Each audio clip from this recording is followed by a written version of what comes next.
Welcome to Fiery Discourse, your podcast and media featuring dragonesses, female dinosaurs, and other similar saurians and scalies. I'm your host, Ludmillanon, and with me are my co-hosts, Angron, Mathmachine, the Shark, and Stryker. Today is our 131st episode, and we're talking about the 1981 movie Caveman. So, let's get things started. Captain Caveman, wait a minute. Yep, sadly not that Caveman.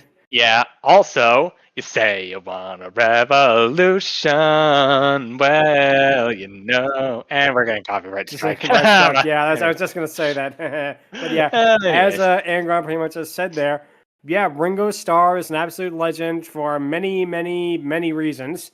But in 1981, he decided to star in the movie Caveman. It's a spoof movie of like the 1960s caveman movies. There was a craze with stop motion dinosaurs and the like. And don't worry, we're going to be talking about plenty of those on the podcast in the future. The financier of the film was none other than Ringo's old buddy, George Harrison, and was filmed entirely in Mexico, believe it or not. Yep. What's interesting is Barbara Bach, who played Lana, would later marry Ringo, and they're still together today. They met on the set of this movie, they got married, and they're still married today. Nice. Yep.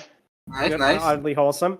And yeah, this actually kind of came out at the right time because there was a craze of caveman movies made at the time, including Quest for Fire, which was pretty much kind of the same story, but a lot more serious. It starred Ron Perlman and Ray Don Chong, and it was pretty good. And of course, History of the World Part 1 came out with its caveman sequences as well. And yeah, let's get right on with this very silly, very, very silly movie. And raunchy. Can't forget raunchy. Yep. This is the early 80s, late 70s. Yep. And like I say, one thing we will say before we get started with this movie is PG. So everything in this movie that we're going to talk about, it has the same rating as Zootopia and Frozen. Oh, no. Yep. So I mean, that's not too surprising, but Actually, it was a different meaning back in this time. Yeah. It was the equivalent of the PG-13 rating we have today. Yep. I see. Yep. Back when it meant something. Yep. But basically the movie begins with the title card, which appears to be made out of stone before it shatters. We hear a rhythmic pounding as we pan up from the skeleton of a dinosaur to a cliff face where our titular cavemen are. They're all hunched over and are devouring berries off of trees when the movie takes place. October 9th, 1 zillion BC, which is actually kind of a nice, bittersweet tribute. October 9th was John Lennon's birthday. Oh. Pretty nice little reference there, but yeah. What's interesting about this movie, almost all of the dialogue is done in a gibberish caveman language, and with that you can still kind of understand what they're saying, and like I say, it's pretty interesting take on it. There is one character that speaks English, so we'll get to him later on. Go ahead, Angron. Yeah, I was gonna say we'll get to that in a bit, but the music here, the theme of the entire movie, I was like, every time it played, I was thinking, when are they gonna get the bass and the freaking drum set in here? Because like it's late 70s, early 80s, but there's still a bunch of stuff from the 60s they can absolutely pull from for this, but never did. Keep it officially caveman. So go on this movie. So two things. First, I'm actually shocked because this features one of the Beatles, and the film didn't open with "I'm bigger than Fred Flintstone." Nice. I feel that the reason they went with caveman dialogue for the entire movie was because I'm pretty sure this is the boardroom. Oh hey, we got one of the Beatles. That's great. Which one? Ringo Starr. Fuck. Okay. We're removing all dialogue. Perfect. Wow, okay, that's funny. Yeah. It's pretty good you said that because Ringo's character Atuk wanders in and attempts to eat the berries, but is continuously driven off by much larger cavemen, including the leader named Tonda. Now, Tonda is played by John Matusak, who also played another giant 80s legend. He was Sloth in The Goonies. Oh, really? Yeah. He basically was the body and voice of Sloth in The Goonies. Okay, well, in that case, all I have to say is we're in deep shit now, Francis. Yeah. I had to. Yeah, figures.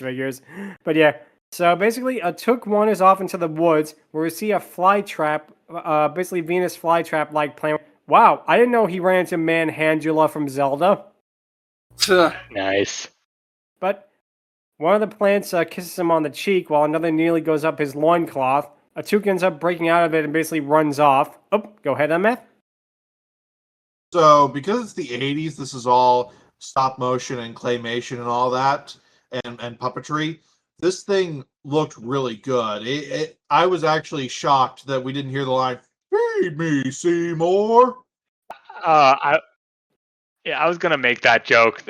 Audrey, point one, pretty much had better odds with him before he left the tribe. Oh, speaking of which, it's honestly ironic that a guy named Ringo Starr is an outcast in this freaking movie. To Atuk stalking a tiny lizard for food, only to see a much larger lizard-like dinosaur stalk him. Now, the effects in this movie was done by Dave Allen, who we best know for working on Q the Winged Serpent, and of course also worked on Ghostbusters and Young Sherlock Holmes and a bunch of movies. It was also worked on by Jim Danforth, who worked on an actual dinosaur movie when dinosaurs ruled the Earth, basically in 1970, so it's kind of spoofing his previous work, as well as the original Clash of the Titans, where he was one of the head animator on the Kraken. Whoa. Okay then. Yep, from Clash of the Titans, the original 1980 version. Danforth actually ended up leaving the project because he wouldn't be allowed to be listed as a co-director. And one thing I also have to say is that two things. Number one, the stop motion in this movie, as Matt previously said, this looks so good. The amount of characters they get out of these dinosaurs are amazing because basically Danforth and Allen basically thought, well, the movie is a cartoon. Let's make these dinosaurs like cartoon pastiches as well. And it really, really works well. Go ahead, Shark. Yeah, the impressive thing here is that they don't only just move the dinosaurs, they also move the eyes, the mouth, the other facial features, so they are actually expressive. These stop motion creatures are actually emotional and expressive, so they really took a step further beyond for them. Oh yeah, this movie is impressive, especially in the animation department. Stop motion is a pretty rare breed as it is. It's pretty difficult, and there are a lot of things that are emulating the style nowadays, but actually taking the time to claymate stuff, you don't get that a lot. Also, I will say this now, the dinosaurs have a lot of character in this movie, but at the end of the day, they're still dinosaurs. They're pretty much animals. They have some character that I like, but most of that is reserved for another creature that we're going to get to later. One thing I do like about this one in particular, the first dinosaur we see is pretty much just a giant lizard. And this is so funny because it's a spoof of really crappy movies like King Dinosaur, where they basically just use iguanas and basically said, oh, it's a giant T-Rex, and it's just like some iguana there.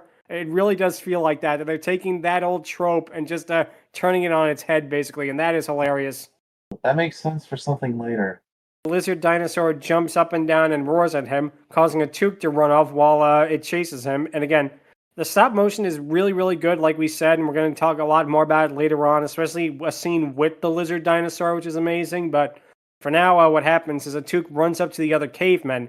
While several of them go and hide in trees, Tonda begins throwing rocks at the lizard dinosaur.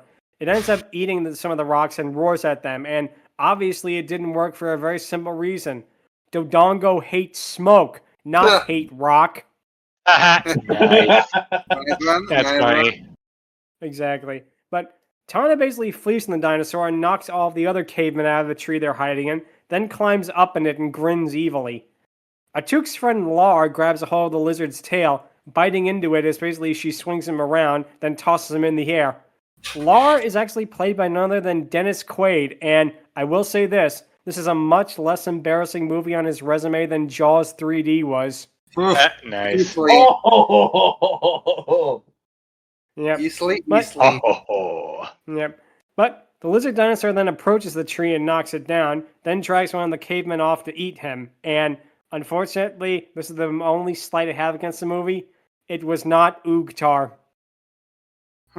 Yep. Yep. If only it was, that would have made it worth it. But go ahead, Matt.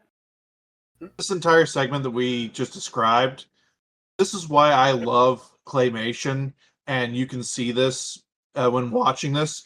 Between the claymation and the animatronics and puppetry, this looks so good, and this looks so much better than a CG version would, because it feels real. It looks like they're actually there and they're interacting with something because it is real. I think that this was 1981, like before Jurassic Park even. So the fact they went the extra mile with this definitely helps. Yes. Yeah, definitely. I do also like how all the other cavemen basically have reactions of, what can you do kind of thing before they just walk off. Yeah, I remember that. My reaction to that was, oh no, he got eat. We see this every second Sunday. We see this every other Sunday. It's normal 9 to 5. It's just normal sun up to sundown.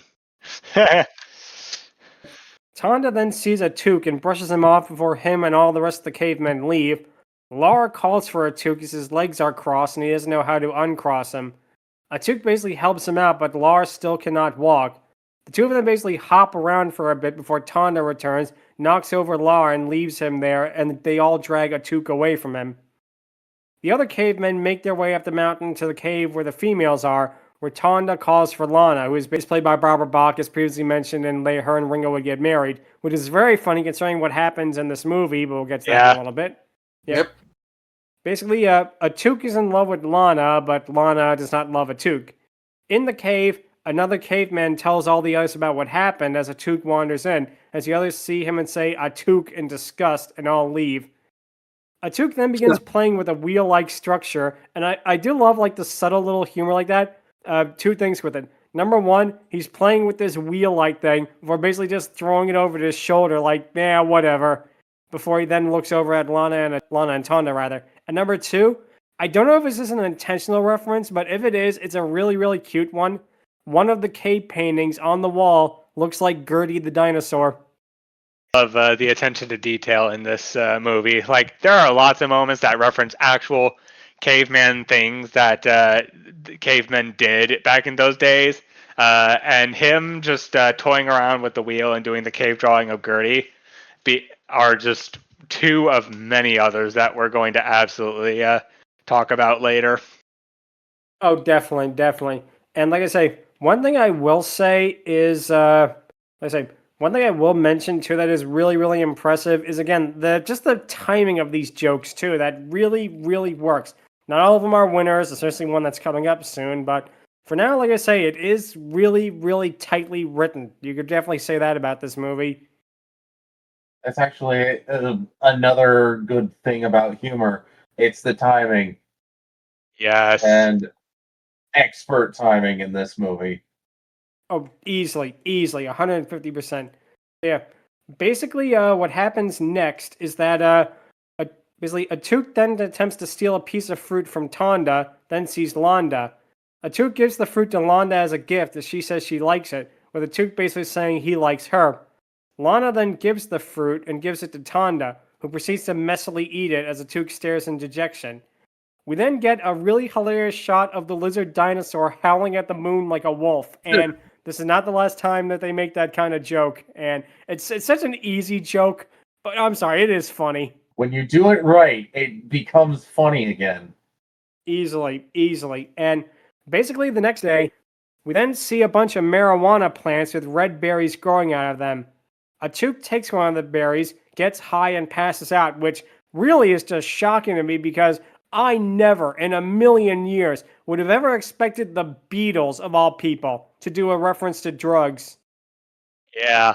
Also, he slipped some into his little front pouch pocket, if you catch my drift, for a later plan, which we're going to talk about now. Yep. Basically, what happens, of course, is we then cut to inside the cave where Atuk takes the berries from earlier and smashes the fruit into it.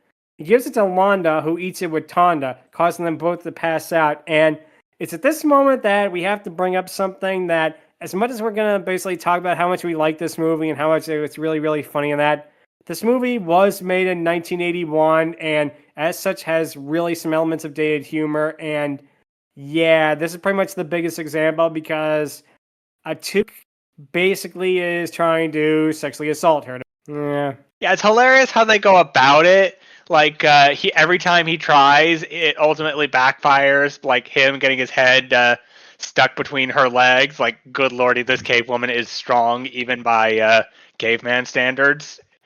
But yeah, it's definitely something that would definitely make Pepe Le Pew tug his fur collar in awkwardness. Definitely. But yeah, so basically what happens is Atuk then ends up seeing if Tonda is asleep, then attempts to lay down next to Lana, who keeps slapping him with her hand. He then bites her hand, then ends up trying to hump her. Both her and Tonda roll over as Tonda then farts on Atuk, causing him to fall over in one of the bits of toilet humor they have, which I was not a fan of, but regardless. Oh, don't worry. It gets either better or worse depending on your preferences. But yeah. Yep. So Atuk gets up and gets ready to jump on Lana, but she rolls over again, causing basically to hump the bed before he gives up and decides to go to sleep. We then cut to the lizard dinosaur now doing a rooster call in the morning, which again, okay, that's the kind of humor I like. More like that, please. Yeah, I think because dinosaurs evolved into birds, so yeah, it doing a rooster crow thing absolutely is in character and works on so many levels. Anyway, Shark. It reminds me of basically a reverse joke that was in an episode of The Grim Adventures of Billy and Mandy where a chicken about to bark, but the moment it opens its beak, it's just a long warp. What happens is Tonda rolls over and grabs Atuk, thinking that he is Lana. He then reaches up to grab Lana's quote-unquote breasts, but then realizes that it's Atuk, as Atuk is basically trying to pretend that he was Lana. Atuk is then thrown out of the cave as Tonda then picks up a big rock, preparing to throw it at Atuk. He then tips over and falls in a pretty good gag, and again, they bring it back, but they bring it back in a way that's subtle, and we'll talk about that in a little bit. But, go ahead, Angron. Yeah, there's your problem, Tonda. You had a big rock. The only one who can throw a big rock is Killer Croc, which you're not Killer Croc, so... Atuk then runs off and eventually runs into Lar, who is still hopping on one foot, and Atuk starts doing the same. The two of them then embrace each other, which ends up causing them both to fix their backs and walk upright for the first time in the movie. So, basically they found the exact same way to walk upright as SpongeBob did with Squidward when he hurt his back trying to pull Patrick out of his house. So we have learned that a zillion years ago is when the first chiropractic session took place. And much like today, back then, chiropractic is not seen as a actual medical art. So nothing has changed. They then play a spoof of the music from 2001 as the two of them walk around for a bit on their new upright forms, then walk off. Atuk ends up showing Lar that he is in love with Lana for making her stick figure with basically big boobs in the sand. And the way it looks, it doesn't so much resemble Lana as it does Rule 34 of Emily from Henry Stickmin. Oh my gosh. Well, that's a visual. Yep. Lar then explains that Lana loves Tonda, not Atuk, then draws a male stick figure resembling him. Lar then smashes the Atuk stick figure, basically doing a raspberry while doing it, saying that's what's going to happen if he fights Tonda. The two of them then try to relax before a giant mosquito lands directly on Lar's face. Lar basically panics and tries telling Atuk about it, as Atuk merely reaches over and smashes the mosquito, causing goo to basically get all over Lar's face as he coughs and tries to get it off. Oh, go ahead, Shark. And thus Flanders became the world ruler in the future. Yep, exactly. We then cut to the two of them approaching a tar pit with Tala, a cave woman, leading her father Gog along the way. Now, Gog is played by Jack Gilford, who's probably best known for being in the movie A Funny Thing Happened on the Way to the Farm, and he was also in the Cocoon movies, and he was a really, really good actor. It's funny that he'd do this kind of movie because it wasn't really in his wheelhouse, but he actually is funny. He actually shows a knack for that classic style of humor, basically. Yeah, he literally plays a blind person, and the stuff they do with him is pretty hilarious. Yep. But for now, what happens is Tala ends up meeting with Atuk and Lar, which causes Gog to fall into the tar pit. Atuk, Lar, and Tala all pull him out, as the two of them then straighten out the spines of Tala and Gog. They all introduce each other as Tala notes that Gog is completely blind, which basically was also a thing for humor in the 80s. I mean, see the Richard Pryor, Gene Wilder movie for more proof of that. But basically, we then cut to the four of them bathing in a spring, and then we cut to Gog basically wandering off before bumping into a T-Rex. And the other two, basically dinosaurs on this movie we're going to do on the scale. This one is 100% male. Gog basically rubs against the T-Rex's, probably best way to describe it is crotch bulge, is the polite way of putting it. Then smashes into it. Yeah, the most polite way. Yep. Then smashes into it with his basically cane, causing it to get enraged. Go ahead, Angron. Yeah, if there was ever a way to find out that one of the dinosaurs we were going to be talking about was a male, that was certainly one of them. that got a laugh out of me. That was hilarious. It's like, first he strokes it, and then he just freaking slams it. Like, wow, talk about your sweet spots. T-Rex then sees Atuk, Lar, and Tala and begins to chase them. And like we said earlier with the stop motion, just so how well made this movie is, I love that they gave little character moments to the dinosaurs, like the T-Rex licking his lips and rubbing his hands together as he chases them.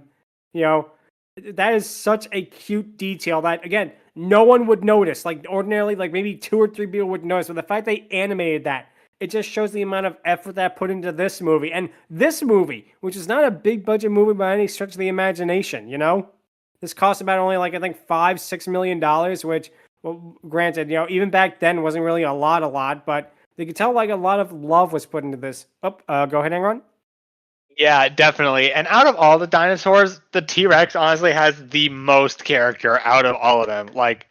He is the most animated of the bunch. And to be perfectly honest, the stuff they do with him is honestly some of the funniest things you'll ever see compared to the other dinosaur stuff. And we're definitely going to talk a lot more about him because, spoiler alert, he appears again several times. Yes. What happens is Atuk then pulls out a sharpened branch and stabs the T-Rex in the shoulder.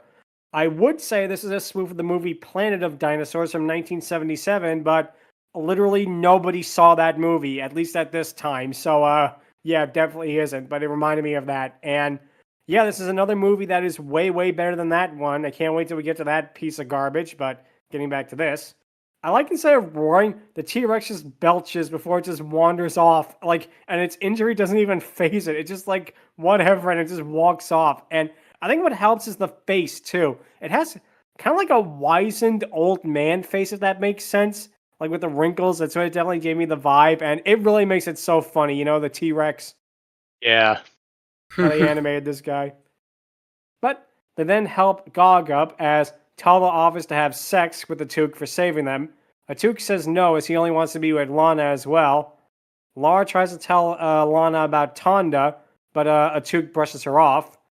We then cut to all 4 of them going back into the tribe as Lana sees Atuk and takes him to the cave. The rest of them go in with yet another dated joke happens. Gog basically feels some women's faces. Then he basically feels up their breasts and smiles, which, another kind of dated. Yep, late 70s, early 80s humor. Gotta love it. Yep. But basically, Lana and Atuk talk before Tonda returns as Atuk and the others all hide from Tonda. Lana tells Tonda about Atuk as Atuk runs off with Tonda looking for him. We then cut to night where we get the lizard dinosaur, again, rule of 3. Now it's hooting like an owl, which again, perfect, basically rule of 3 joke right there. As Atuk and Lar basically, in another bit of Revenge of the Nerds inspired humor, they basically try to kidnap Lana. They almost make it out before. I do like they did this. Tana actually helps save Lana as Lana basically screams for Tonda. And the thing is, at this moment, Tana really isn't doing anything too wrong here. I mean, they're trying to kidnap his girl, you know?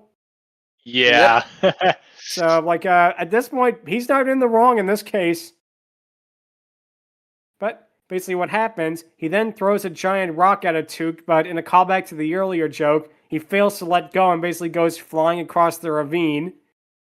Again, Killer Croc. Yeah, definitely. What happens is we then cut to the next day where the group is being watched by a group of other cavemen. Atuk goes to the cave they are in and pulls them out, it being kind of like a clown car effect with them being a large family in that. Yeah, it's kind of funny. Yeah, that was a cute joke. The group all then sees pumpkins on the ground and begins to collect them.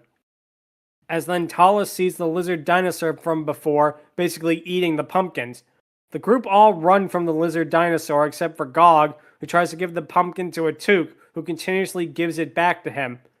Gog eventually runs off, and Atuk then throws the pumpkin at the lizard, who gets confused with it being between her horn. And the most impressive animation of the movie, with how it shows her basically trying to get it off as she shakes her head and roars, her eyes basically cross-eyed for a second as she looks up at it and continuously tries to get it off. And this is really, really impressive animation right here. So incredible. Like, I can easily see why the guy who worked on this went on to work for Clash of the Titans with the Kraken. Yeah, it's pretty impressive. Also, what makes this even better is the fact that her as her freaking eyes are crossed, like the entire screen in front of her is blurry. Like even the freaking pumpkin is blurry, which definitely makes her even more confused. Which definitely adds to the whole situation. Yeah, definitely. But basically, the lizard basically runs off as all of them all laugh. And I do like how Atuk is literally dragging Gog along by his hand. That is another pretty good joke. But we then cut to a storm at night as the group all decides to hide in a tree. And it turns out that a lightning bolt hits a branch, creating fire as all the cavemen huddle around it in amazement. And sadly, this movie is not going to end with Cavey and the robots singing When Worlds Collide. Cute. With the group then all using sticks to create torches as they're watched by some other cavemen. The other cavemen then all approach them, and they consist of Rock and Flock, who are basically a gay couple. And to give this movie a lot of credit where credit is due, this is done with a bit more respect than you would expect from a movie made in 1981, because the only joke really at their expense is basically Atuk looking at them with a confused look. And like I say, for 1981, that is actually pretty damn progressive. I give them credit is due. They could have done a lot worse. Let's say it that way. Definitely. Yeah, they could have done some really, really problematic jokes. We then get to the other interesting caveman in the group, which is Nuke, a caveman who speaks English.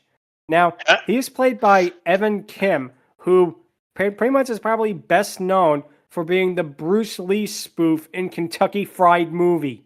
And like I say, from one spoof movie to the next, I mean, is this as good as Kentucky Fried Movie? Debatable, but this definitely is less dated than that. Let's put it this way. But yeah, he played the Bruce Lee parody in that, and obviously he got there after he fought Dr. Klon's fighting force of extreme magnitude. Nice. Also, I just now realized his name is Nuke. Like, good lordy. That is quite the name. Also, yeah, he is pretty hilarious for a guy who only speaks basic English in a place filled with cavemen that speak now unga bunga. That's fire. Yep. But basically, the group then give Atuk and the others a chicken to roast, and Nuke tries to teach them English. When they want to know what Zug Zug, aka sex, is, Nuke basically just gives up on that.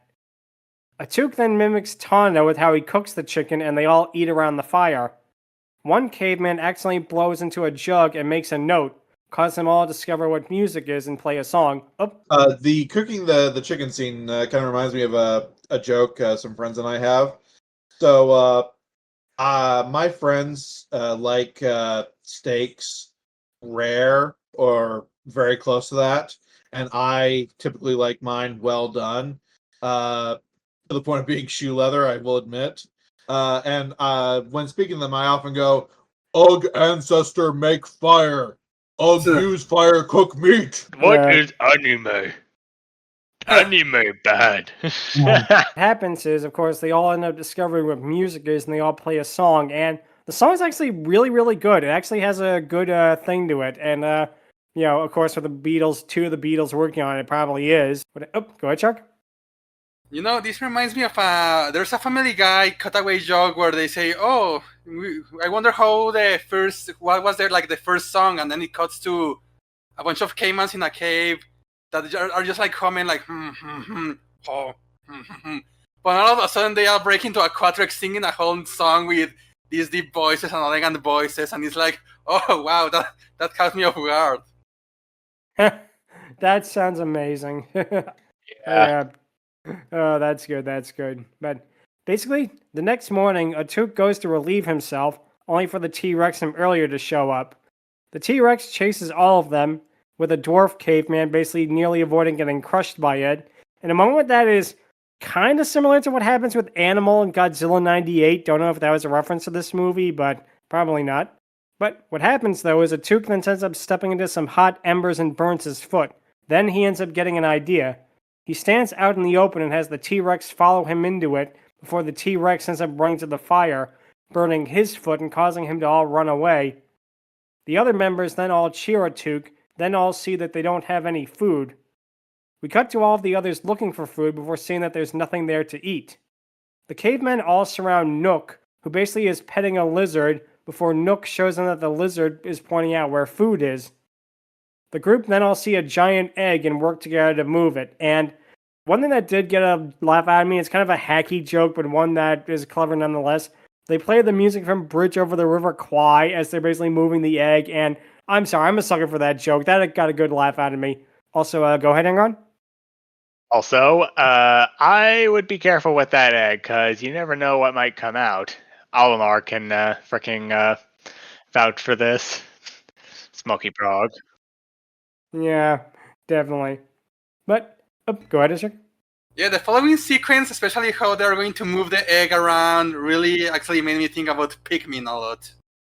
I definitely could see that. It definitely reminded me of that game, especially with basically how they're moving it around. So definitely an interesting quasi reference there, you know. But what happens is Tonda and his tribe see Atuk and his group with the egg and basically chase all of them off, then try to bring it back themselves. We then get some silent movie type gags of them trying and failing to run up a hill with it, complete with them speeding up the footage. And it's cute. It's a cute little joke in that. Again, did kind of remind me of a funny thing happening away at the farm with Buster Keaton's running. They kind of do the same gag, but it's a really cute one. Oh, go ahead, Chuck. Also, the opening of the Croods. Release the baby! Yeah. That That's too. funny. That too. So yeah, it turns out that Tonda's group is tired before a pterodactyl flies overhead and she chases the group. Now, the pterodactyl herself, she looks really, really good, but in a few of the shots, she's kind of poorly compositioned into it. Maybe it was some kind of like a processing error with the footage. I don't know what happened with the movie, but as a whole, it definitely looks a little bit strange, shall we say. You know, Yeah. a couple of shots. She still looks really, really good, like all the claymation in this movie. Oh, go ahead, Angron. Yeah, first of all, out of all the dinosaurs, quote unquote, this is arguably the weakest of the bunch, which she's not bad. She does her purpose, but she's just one of those I'm here and now I'm gone moments. And second of all, referencing the crude thing here, to pull from my grug moments, here's an egg. It rhymes with grug. Love that moment. Yeah, it's a great one. But Tana's group basically runs up a cliff, but then drops the egg, causing it to fall into basically a lava stalagmite. The group all then stare in dismay at the frying egg before running away from the pterodactyl. Atuk's group then all approaches the fried egg in curiosity as one of them runs in it and begins playing in the yolk. The group then all take pieces of the cooked egg away to eat it, enjoying the taste before taking more of them with it. They then make it to their tribal area before Tonda and his group arrive, attempting to attack them. However, Atuk and the others have an advantage, as they use their fire basically to drive them off. They singe one of Tonda's cavemen. They singe both his hair and his eyebrows off, and they set another one's butt on fire, which caused him to shoot out flames when he farts. Her. That got a laugh out of me. Yeah, I'm not a sucker for those things, but yeah, whatever. Go ahead, Angron. Those moments right there, the caveman getting burned and looking a lot like the sloping forehead cavemen, that was hilarious. And also the butt thing. I'm not sorry. I am kind of a sucker for fart jokes when they're done somewhat right like that. This movie does them pretty good, but yeah. And also, burn, baby. Yep, it's fire. Fire is definitely. a pretty impressive tool. Definitely, Also, definitely. Go ahead, Shark. Well, at least the caveman still has his personality. Yeah, definitely. Sure, classic. Alternatively, sadly, the incident with his eyebrows didn't leave him with big, flaming eyebrows. Perfect. But basically, what happens is the group then sees that the fire is out as they go to look for more. We then get a really pointless scene of them finding what appears to be a mud hole, only for it to be, shall we say, waste. And yeah, this scene was the most pointless one in the movie. You gotta cut it out and not miss anything. I guess they needed it to be 80 minutes no matter what, but yeah, this served absolutely zero purpose in any of this. So yeah. I mean, it did get a giggle out of me because freaking one guy's like doo doo and freaking Atuk's like caca, which apparently this is where that sort of meme originated, and then just freaking Nuke is just like shit. that honestly got a giggle out of me. Yeah, I can kind of see that was a pretty decent punchline. But we then get back to the cave as Tonda shows the rest of his tribe some fire he stole from Atuk's tribe, then shows them what it could be used for. The two cavemen from earlier show the rest their burnt head and burnt behind, respectfully. Tonda then sees a caveman talking to a female and gets an idea. And again, I do like this and the other joke. He straightens her back out in the exact same way that Lar and Atuk did. And that was a good gag. That got a good laugh out of me, basically calling back to that.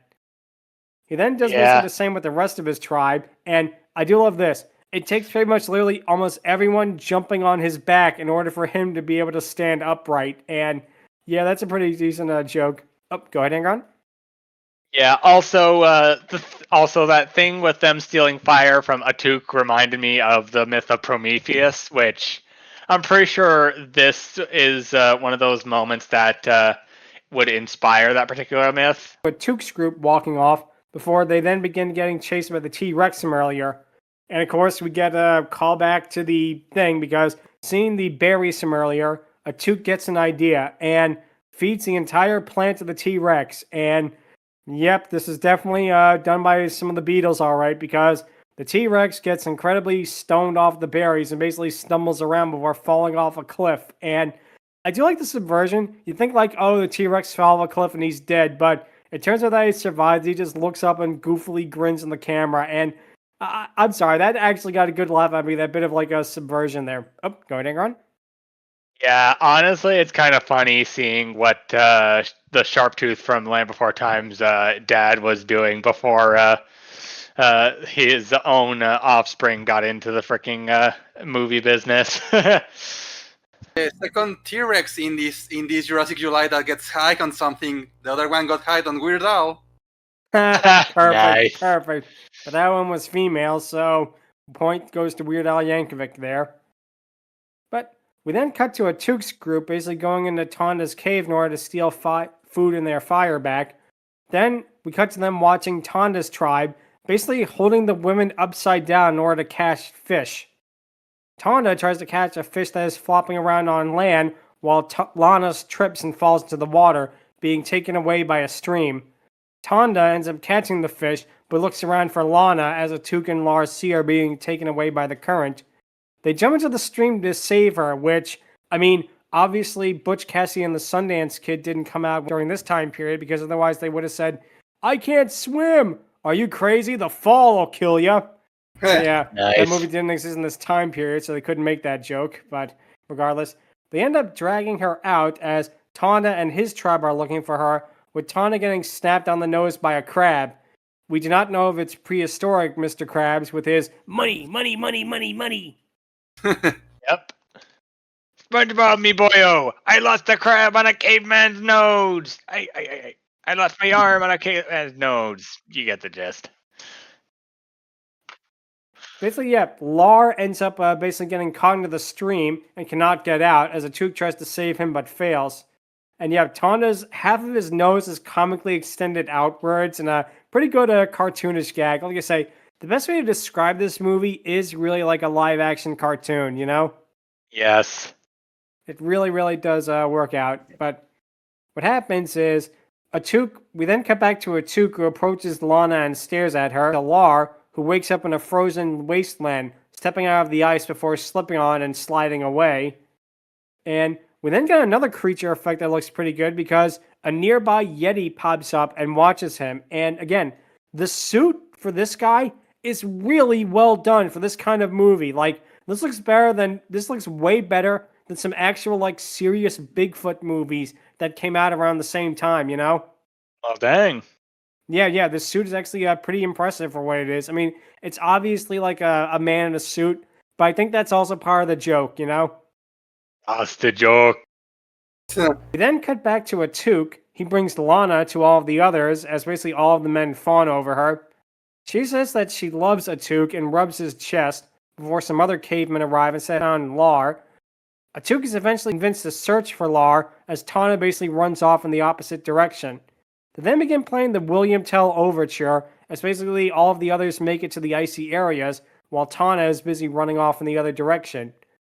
Atuk's group finds footprints in the snow, then eventually slide on the ice to where they find him. And this is a gag that, again, is so stupid, but it got a good laugh out of me.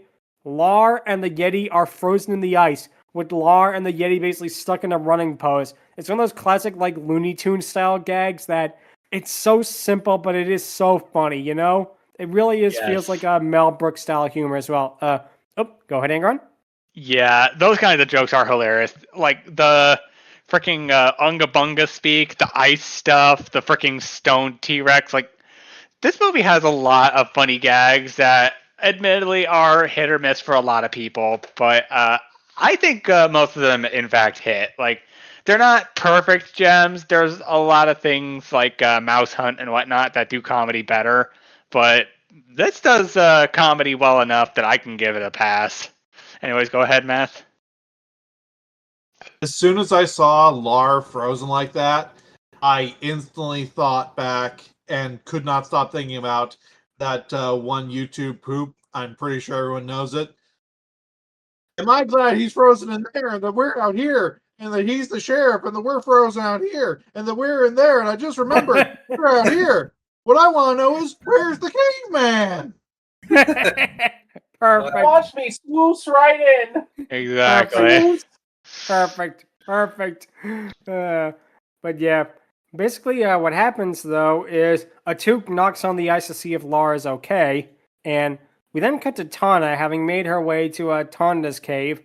Tonda is inspecting all of the other cave women to see if they could be his mate, but when she tries to introduce herself politely, she ends up being repulsed by his, shall we say, behavior and tells him that she knows where Lana is. Follow her. We then get back to Atuk and his tribe as they're trying to thaw out Lar, only for one of them to place their torch on the ice and accidentally melts the Yeti. And I will say this, they melted the Yeti, but at least they didn't melt Man Ray. Nice. Yep.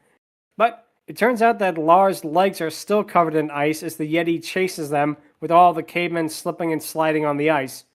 Atuk saves Lar by basically removing the ice off his legs, so they all end up getting out of there. And when they leave, this is probably one of the bigger laughs of this movie got out of me. The Yeti just shrugs his shoulders like, welp, and then he slowly shuffles away on the ice. Like, he does like a slow, like, shuffling, like, walk, like, really, really slow. It is so stupid, but it really got a good laugh out of me. I love it. Yeah, it was definitely a chuckle moment where it was like, oh, oh my gosh. I just wanted to be your friend. Yeah, quote unquote friend. Classic. But basically, we then cut back to Tonda's tribe finding Lana, as well as abducting all of the other women from Atuk's tribe. When they get back, Gog tells all of them about Tonda, as we then get a montage of Atuk's tribe making various weaponry to fight them off, complete with a helmet and armor made out of armadillo shells. And I do also like how they show, they call back to so many things from earlier with Atuk now using the pumpkins to lure the giant lizard over to him. Basically, we cut to them all marching up to Tonda's cave as they use a catapult to launch the dwarf caveman up to them. The dwarf caveman uses 2 stones to make a fire, then throws it into the cave. So understated, but it's a cute little thing that Nook tells his little lizard pet to stay put for the battle, which that's cute. That got a cute little smirk out of me. Oh, go ahead, Angron. Yeah, fun fact, that is the only live iguana in this entire freaking movie. Like, and honestly, like the 2 times that it's here, it's pretty hilarious because like there's a iguana in the first part that's pointing towards an egg, and then it's got the little armor on, and Nuke's just like just so much to describe about that scene that makes it hilarious that honestly doing so would kind of ruin it. Yeah, definitely. Oh, go ahead, Matt. So one thing I want to point out real quick, Tala, this whole thing started because Tala thought that she'd be so smart and get rid of her rival by having the other tribe come and take her back, and ended up creating this whole situation. Tala is played by Shelley Long, who is best known as Diane Chambers from Cheers. And this is perfectly in line with a Diane thing where she thinks she's so smart, does something, and ends up fucking up everything for everyone. I actually thought that this is supposed to be an ancestor of Diane's. Nice. Might as well. Very well could be. But yeah, basically what happens is Atuk then taunts Tonda as the 2 tribes end up clashing with each other, and Tonda's tribe finds themselves basically unmatched with Atuk's weaponry. Atuk himself manages to smack Tonda with his weapon, then runs away. And one thing I will say, for a parody movie, again, the fight choreography in this looks really, really good. Again, this is better than a lot of knockoff Conan movies that came out around the same time as this. You know, this actually has really impressive fight choreography for a movie of this caliber. Oh. Yeah, you're right. Like the fight choreography here is pretty impressive. Also, Gog just trying to swing at people while he can't see anything. It was honestly pretty hilarious. He's just like he feels something with his cane and then he swings, but he always misses, which is just beyond words. And going back to the freaking Diane thing, unlike the Diane. Honestly, the Diane of the past could have used the Diane of today, who is actually smart, actually competent, and has gotten away with more heists than you can count on your fingers. Women also end up beating up some of Tonda's tribe, managing to knock one to the ground and pummeling him. Atuk then shows up, riding on the lizard, basically as like a mount. And how they did this is really, really impressive because the bottom half of Atuk, when he is on the lizard in like the main shot, is stop motion, and the top half is actually Ringo, and you would not know that. Like I say, you really, really would not know that from this shot. That is how good the visual effects are done in this movie. Now, when he's actually like riding the lizard and it attacks him, that's like a claymation Ringo, but it still looks really, really good. Go ahead, Matt. I would like to repeat my earlier statement. This is why I love claymation and animatronics, because there is actually something fucking there. Yep. Easily. But Atuk manages to knock over several cavemen before Tonda manages to pull him off the lizard and the 2 of them square off. At first, Atuk is basically repeatedly knocked to the ground and repeatedly kicked over and over, but Tonda comes up and punches Lana, causing Tonda to get distracted. Atuk then uses a sling to knock Tonda to the ground, then it basically repeatedly jumps up and down his chest until he's defeated. And with Tonda defeated, Atuk basically becomes the new leader of the tribe. Lana then comes towards him and falls in love with Atuk as he carries her up to a cliff face as everybody cheers. Tonda is in tears over this as big, dramatic, successful music plays. And I do like this bit of subversion. You think that, that's how it's going to end with him being with Lana. He basically dumps Lana, literally, as he drops her in a pile of waste in that as she screams. He had enough of her, and he then embraces Tonda, and the movie ends with him carrying her into the caveman going there as well, and we get a happily ever after title card appears. Oh, go ahead, Angron. Yeah, this ending's pretty amazing because the iguana from before actually gets to shine a bit more, and also she's the focus of the podcast, so of course. But also, yeah, that subversion of freaking Lana getting dropped in the dino doo-doo, let's put it that way. It's honestly pretty hilarious, because you think like he absolutely got what he wanted, so that means he's happy, but nope. Turns around and mad props to you, Duke. And also, it's pretty funny that this is the same woman who he would later marry. Like, good lordy. I would say he put her through some shit, but I think that ship has already sailed. It wasn't actually a critical or financial success, sadly, but it did find an audience on home video, and I can see why it would become a cult classic, because it's not as like sharp as like Airplane or basically any of the Mel Brooks movies, but for what it is, this is still a very, very funny spoof movie. You know, it's not perfect and it's not anywhere near the best, but I feel like the stop motion effects and some of the jokes are really good enough to where I enjoyed it. I thought it was a good time. You know, there is some dated elements, so, you know, be warned about that if you're going to watch it. But with that being said, it still was really, really well made. Yep. Yeah, especially the stop motion. Oh yeah, especially the stop motion. That is actually going to tie into the question of the week this week, which is, what is your favorite spoof movie? I'm going to start, and my favorite is one that I probably mentioned his name several times in the podcast, but it is going to be none other, I think, than Mel Brooks's movie, Young Frankenstein, because this is a movie that really takes the Frankenstein mythos and basically turns it on his head, and it has some of Gene Wilder's best performances ever. I mean, literally, he is just so hysterical in it. Marty Feldman as Igor. I thought it was pronounced Igor. They were wrong then, weren't they? He is just hysterical every time he's on screen. And Peter Borrell is the monster. He does a great job with the humor, but also with legitimately being a good version of Frankenstein's monster. Like a good version of that character in a way, you know?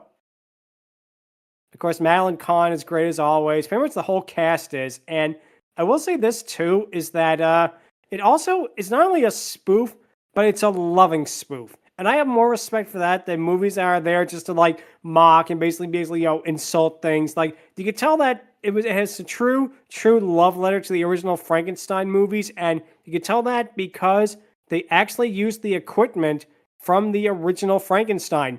They actually found the guy Kenneth Strickfaden, who did the electronical equipment from Frankenstein, Bride of Frankenstein, Son of Frankenstein. They found he actually had all of the equipment in his garage.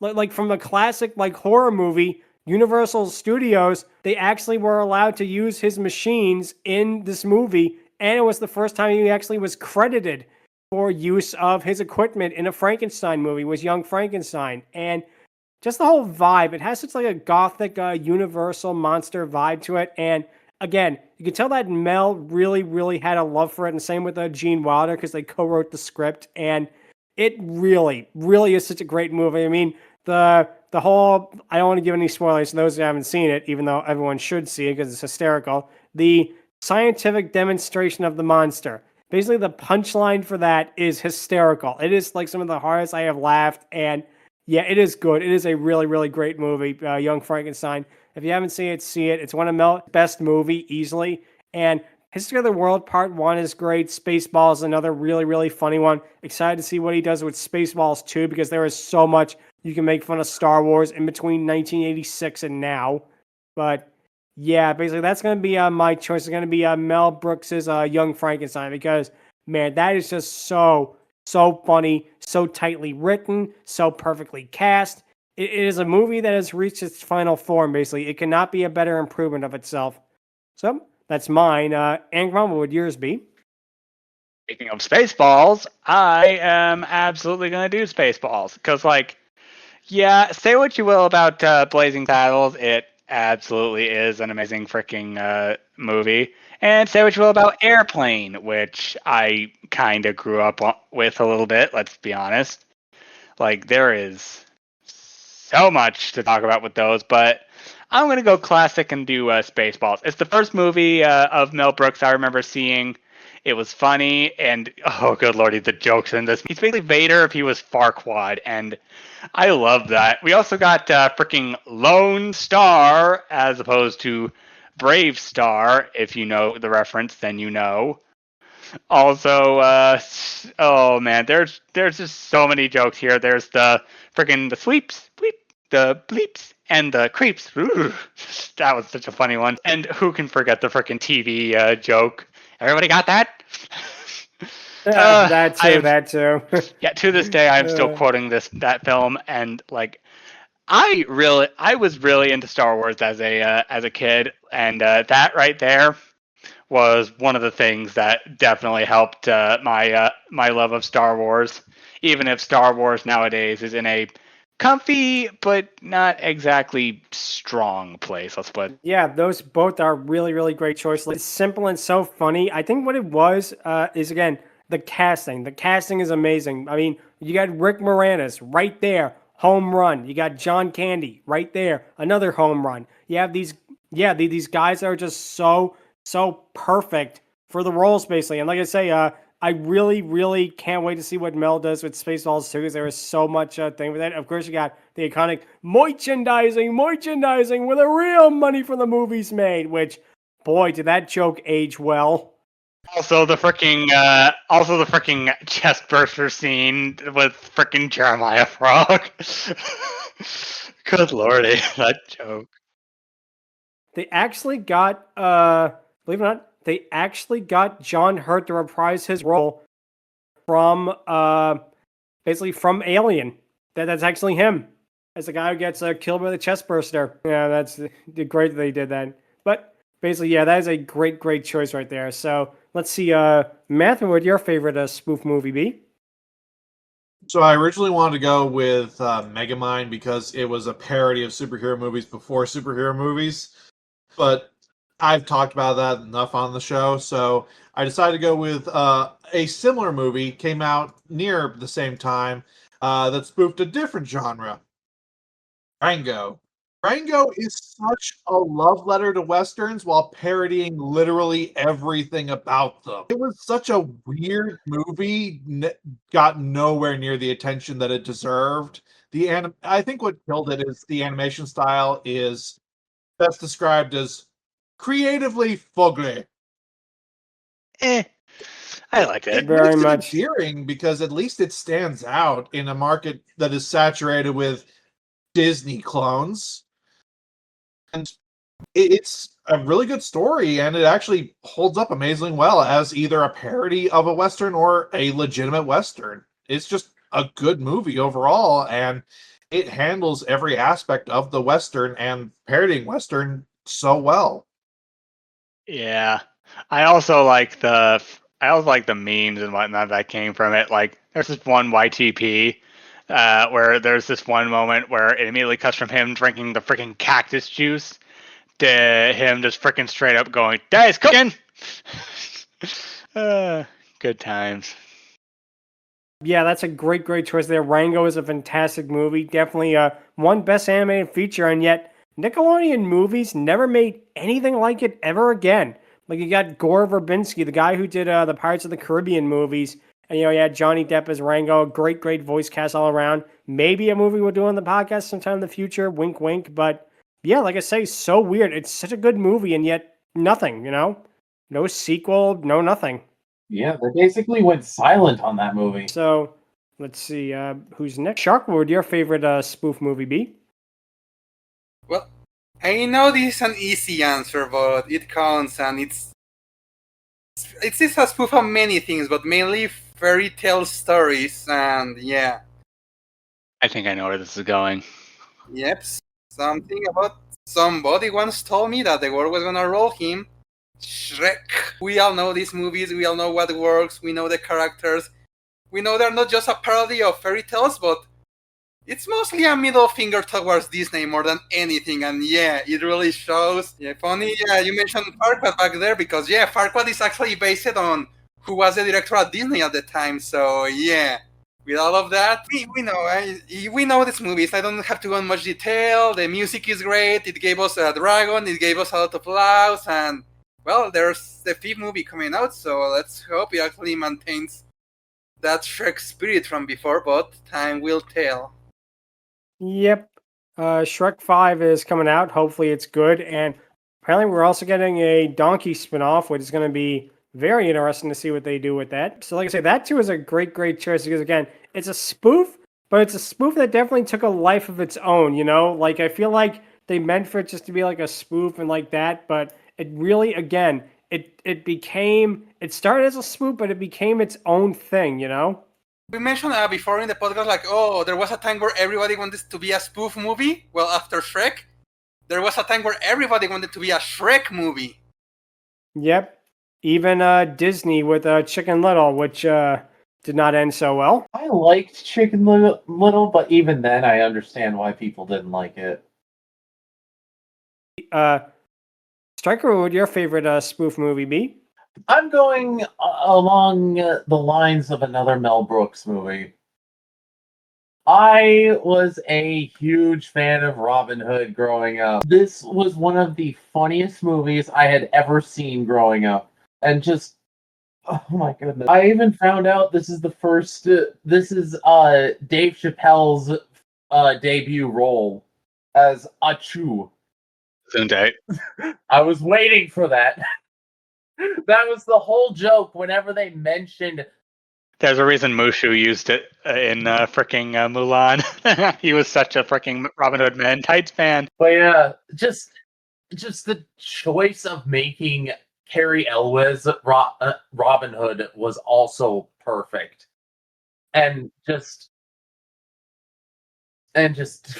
so many memorable jokes from it as the merry men literally start pulling their ears off and Citizens of Earth, just imagine Eggman doing that. Citizens of Earth, lend me your ear. Everyone starts throwing freaking ears at the screen. No, not like that. Literally, then he just goes. Oh man, movie Eggman would totally say that. Jim Carrey Eggman. But yeah, that's my choice. I grew up with this movie.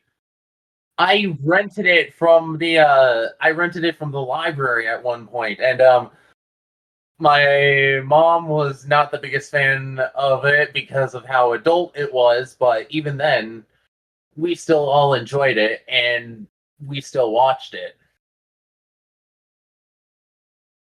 Yeah, I loved it. I still, yeah.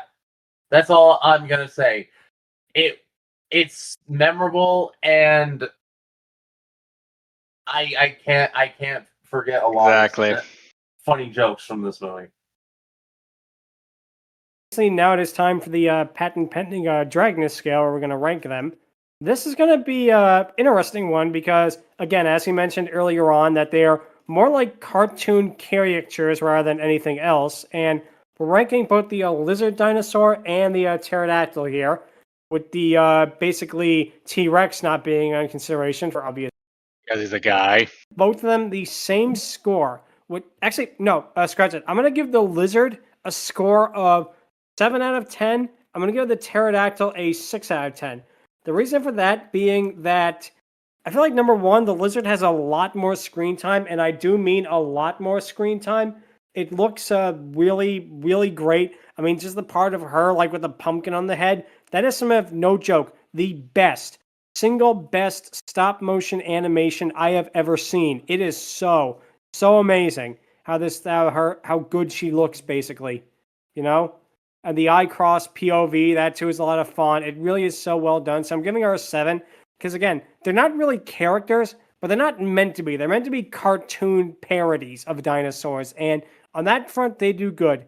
For the pterodactyl, I'm giving her a 6. And the reason for that is because she doesn't have as much screen time as, of course, the lizard. And number 2 is that, I don't know, just the processing shots with the errors. It just seems so weird that happened, in a couple of shots. But it doesn't distract her score that much, but it is something to point out just a little bit. And like I say, again, it's not affecting her score too much, but I feel like if she was on screen more like the lizard, if she had a bit more like screen time, she'd probably get a 7. But with that being said, the animation alone, if we were just going by animation, they'd get 10s like across the board. But with that being said, yeah, I'm going to give a 7 to the lizard dinosaur and a 6 for the other one, for the pterodactyl rather. Angron, what would your picks be? Yeah, I'm giving the same thing to the lizard. Like, she definitely got a bigger role towards the end as a freaking Atuk steed, and for that alone, she absolutely gets that 7 out of 10. She, like, the design's pretty neat, and for what it's going for, it's great. But I've seen better dinosaurs. Let's be fair.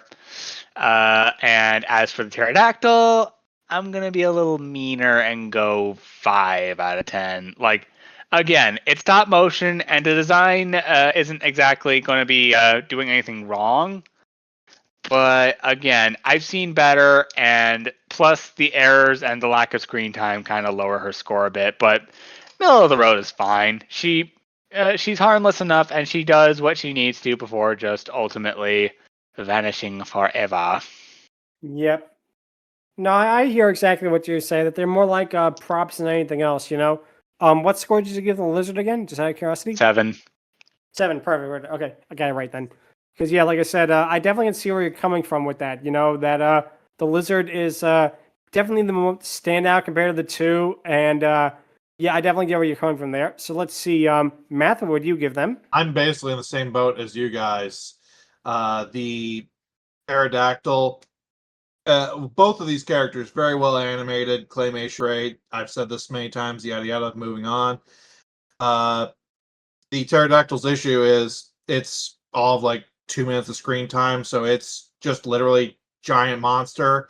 So that's why it's at a 5 for me.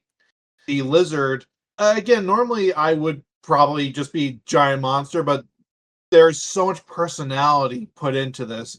They could have just done a regular claymation dinosaur, called it a day, and that would have worked perfectly. But because it's so cartoony and she is allowed to do so many silly and unique things, it gives her that personality that you wouldn't see from just a regular dinosaur. So that's why the lizard is a 7. You hit the nail on the head because again, the fact that they're able to get so much character out of like clay, it really is something so impressive.